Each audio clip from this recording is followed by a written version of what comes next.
this, like I said, Semi-Pro had somewhat of a story, and it wasn't Will Ferrell most of the time. That's one of the mistakes we said the movie did. They did a lot of Woody Harrelson stuff in there, but in this, you really are just spending a good hour just watching what's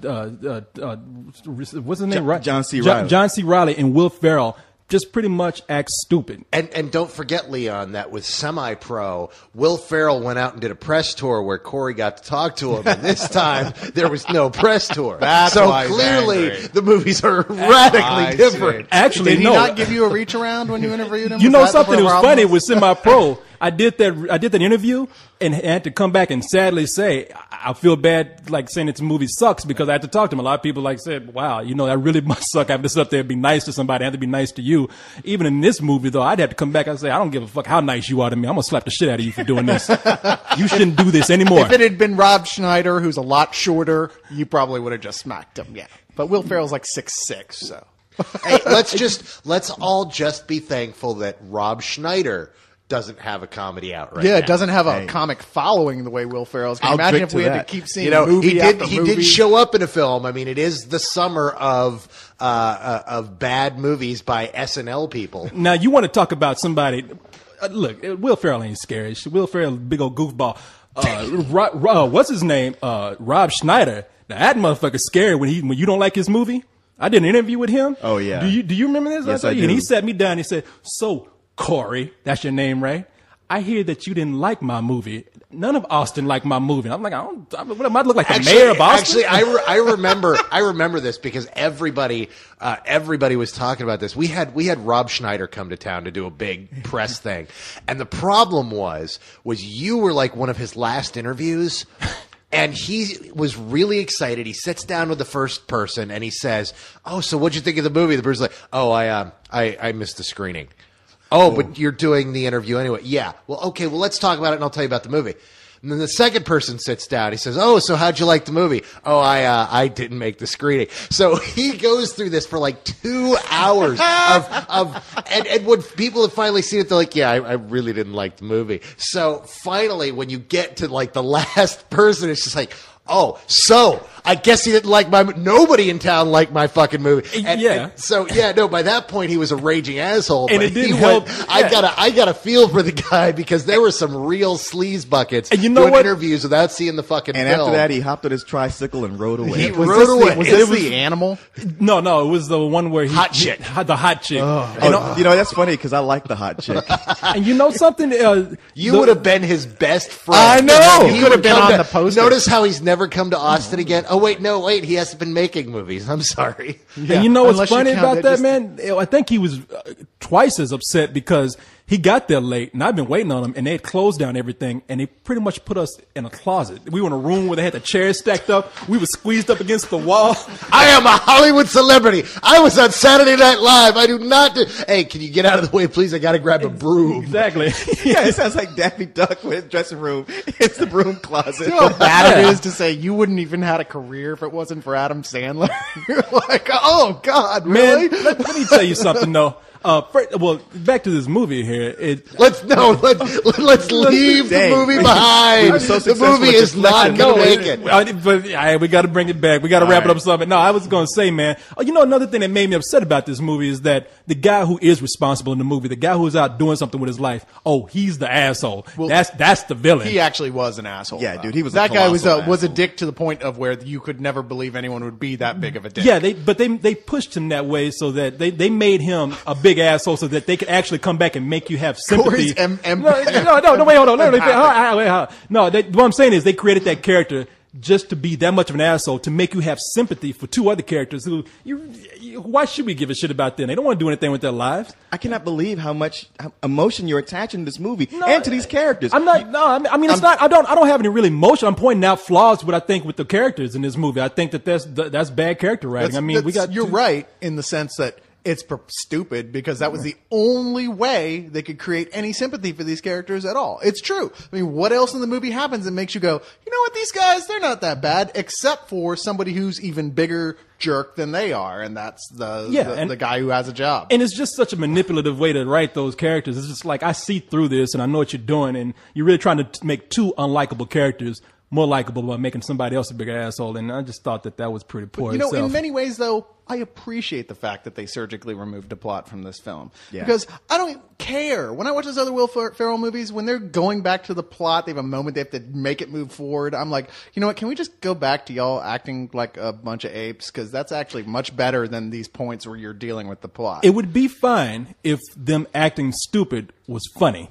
But like I said, they're just doing those scenes where they're sleepwalking, just walking around, mumbling. That's like, wow, this is really poor. This is really piss poor. And if you want to, if you want to know what drove me crazy, probably what made me angry, you want to know why I'm really angry? Go for it.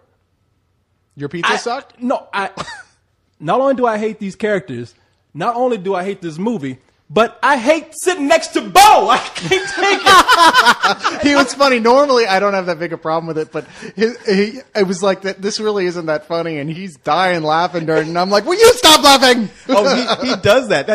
I knew it. I knew it. I knew it. I knew it. I knew the thing that was driving you the most nuts. Was like sitting in a movie that you think is bad and having somebody next to you laughing really, really loud. Now, a lot of times it's Carlyle that's doing it, but this time Bo he's like Robert De Niro in every movie. Yeah. And what's funny is through the whole movie, he's and when it's over, it's like, what'd you think? Nah, it was okay. Yeah, he was pretty much crawling on my head and like, God damn, man. And then when he leaves, it's like, I asked him, he said, so what'd you think of it? And he was like, it's amusing. I know, you got a Bazooka Joe moment there. Your legs kicking up in the air. So my feet go up. No, this man is Mr. Meek over here compared to him. It was just crazy. At first it was kind of funny, but there was that point where I was taking my beer, I was sipping, and he's like, and I was like, like, God damn. And he does have a loud laugh. It's like having an alarm clock repeatedly go off right next to you. And I like Bo. You know that. Oh, Bo. no. We love Bo. He's great. But whenever I sit next to him at a movie, I do tell him right off the bat, I'm like, hey, man, that laughing stuff you do, I appreciate it if you kept it down. You haven't said that to him. I said it to him at the Dark Knight. Did you? Yes, I did. I mean, I got his ass in, so my one stipulation was shut the sit next fuck to me. Yeah. This movie, it's okay. It's no mystery here. It's no secret. I thought it was bullshit. I really did. And I really do think it's one of the worst things I've seen this summer. I'm beyond arguing with people. If you like the movie, you liked it. That's fine. I'm not going to, everybody has a different opinion, but this movie is really, I thought maybe it wasn't as bad as The Love Guru as far as actual filmmaking or plot or whatever, but it did have characters that I hated the most out of any movie I've seen this year. You know what? There's something about the way they actually were throwing their heart into acting like spoiled 14-year-olds that I kind of appreciated on some level. Yeah, this movie's terrible. It really is bad. At the same time, I did chuckle off and on throughout it. Didn't hate it. I'm going to say rental. Oh, by the way, just to be fair, I did get some laughs too out of it. I thought I heard you laugh. No, at least no. once. There was one scene in there. Actually, in the beginning, I thought it was kind of funny, but of course, that's the beginning. And The Love Guru had no laughs whatsoever. No, it did not. Not had two laughs. One unintentional. One unintentional. There's laugh. one unintentional, and then the Vern Troyer moment in the credits. Oh, I didn't stay long. Yeah, I left out laughs of of that. joy when it was over. But when those fools showed up to go to a job interview in tuxedos, that cracked me up for some reason. they've done that. Actually, you know what? The one time I did giggle was when Seth Rogen has the final moment with Seth Rogen. He's like, actually, now that I think about it, it's kind of fucked up. That was like he has that moment of realization that the audience had like 20 minutes before, where it's like, wow, this really isn't funny and ironic. No, it's everything that one scene right there would have been funny as a standalone. The movie kind of had that sort of tone. I mean, we joke about those kind of things. It's like, oh man, look at that fool. He's going to show up at a job interview in a tuxedo to be a janitor. And that's exactly what they did in there. So no, that was a really funny scene. But outside of that, they couldn't keep that level up. Some old bullshit. I don't think I can put it more succinctly than that. This movie is some old bullshit. I think this may be the very last Will Ferrell written comedy that I review simply because I really don't want to think or talk about these anymore. I don't like them. I haven't liked a single one. I don't think I ever will. I'm fine with Will Ferrell being in other stuff. I loved God, why am I blanking on the title now? Stranger Than Fiction. I love that. I've loved several of the bit roles that he's done in movies. I hate anything he has a hand in writing. I've never liked it. And I don't know if I ever will. No, the next Will Ferrell movie that I would like to see is Let's Beat the Shit Out of Will Ferrell, and I mean beat the shit out of him to bring some sense to him, not to hurt him. Is that the sequel to Let's Hunt and Kill Billy Ray Cyrus? Is there a movie called that? No, it's a Bill Hicks reference. Oh, then by all means, yes.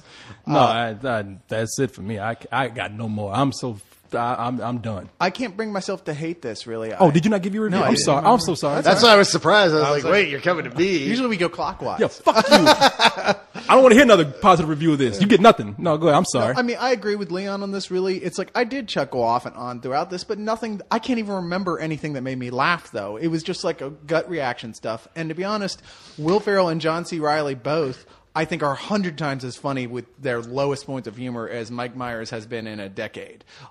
So that alone, there are just moments that, sure, it's stupid as fuck and it's badly written, but there are moments they do something that's just so obnoxious, I do laugh for a minute, and I got to give it a rental. I could see sitting around with some friends at home drinking that just right level mix of beer and pot where you go, this is fucking hysterical. With a little bit of antifreeze. With a little bit of antifreeze. You know, that's the best, isn't it? The fact that you say you'd have to drink to watch this movie should tell you something. There's a lot of movies like that. We're all saying it's a bad movie. Yeah. We're just, not all of us are saying we hate it. Yeah, we don't. Yeah, why don't you tell us about how great Squirm is? Oh, come on now. That's the DVD movie that I know is terrible. I wouldn't release that shit in the theater and recommend anybody watch it with me.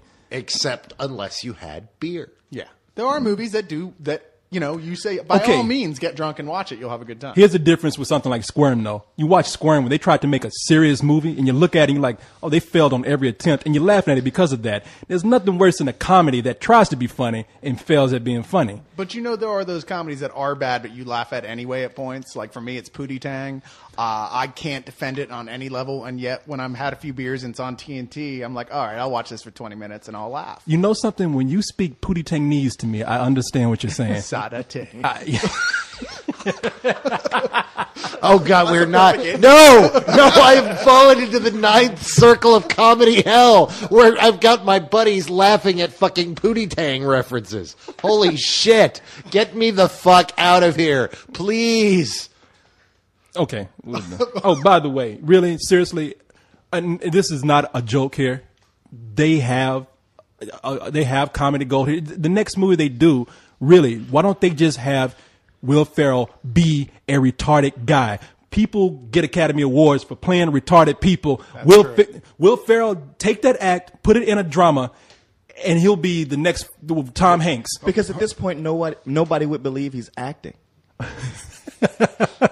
It's just the Will Ferrell, how he really is. I mean, the thing is, Will Ferrell, at least to me, he's kind of like Eddie Murphy, where like, I remember back when he was talented and made me laugh all the time, but that was a long time ago. And this new guy is a different guy. Okay. What the hell? What? Like when Eddie Murphy, do you get excited when you hear about a new Eddie Murphy movie at all? I mean, Eddie Murphy's been the bad Eddie Murphy longer than he ever was the good Eddie Murphy. You couldn't see the excitement I had for Meet Dave? What are you talking about? I couldn't wait to meet Dave. No, I did not. No. And neither did anyone else. That's how excited I was. It was just too much for me to go see it. I would have exploded. So, in my pants. And there's an image we never needed to have. All right.